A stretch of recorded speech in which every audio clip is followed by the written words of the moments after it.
So tinest ride natin siya, quick impression ride lang. So ito na nga Nemesis, meron ng Giorno Plus available na ngayon sa mga kasa. Ganyan siya itsura, oh, katabi ni Bolen yung ating Honda Civic RS. Diba bagay? Honda sa Honda. Ang pogi! Tingnan nyo, brown seat, tapos silver yung pinaka grab bar. Ganon din yung tapakan ng angkas. Maluwag naman yung ating legroom, medyo mataas nga lang. Side ko na 5'4", somehow tiptoe ako. And then keyless, yun yung maganda sa kanya. Tapos mamatay yung makina kapag huminto ako. Meron din siyang park brake lang. And napansin ko sa kanya, while driving it, lakas eh. Parang 150cc yung hatak eh. Yung mo, tumatalon eh oh. Yung arangkada, yun yung binabayaran dito na 4 valves.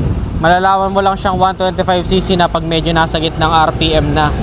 Yun yung first impression. Dito tayo ngayon sa Motor Central Training Center at nakakatuwa kasi tinignan nila to, hindi talaga pang click yung makina niya. Yung mismong makina, pag sinilip mo, iba talaga siya, pang Giorno Plus lang. Ang pogi pala dito sa personal kapag ka nasa kalsada na mismo ha, kasi kapag nasa event, di mo pa siya sobrang ma-visualize. Malaki din siya. Tabi natin sa PCX. Ayan no, kita kung gaano kalaki. Pero sa taas medyo nasa mababa lang to na part. Ayan, ganyan siya para may idea lang kayo. At saka nakakatuwa kasi may mga nakikita ko nito talaga ino-offroad pa nila. Akala ko din medyo overhype, overrated lang, pero nung makita ko sa personal at ma-test drive ko, ako mismo na-convince na 101,900 pesos. Sulit pa siya? Gusto nyo bang gawa na natin ng full review na long ride talaga? Or gusto nyo ba na bumili ako nito? Comment your suggestions below.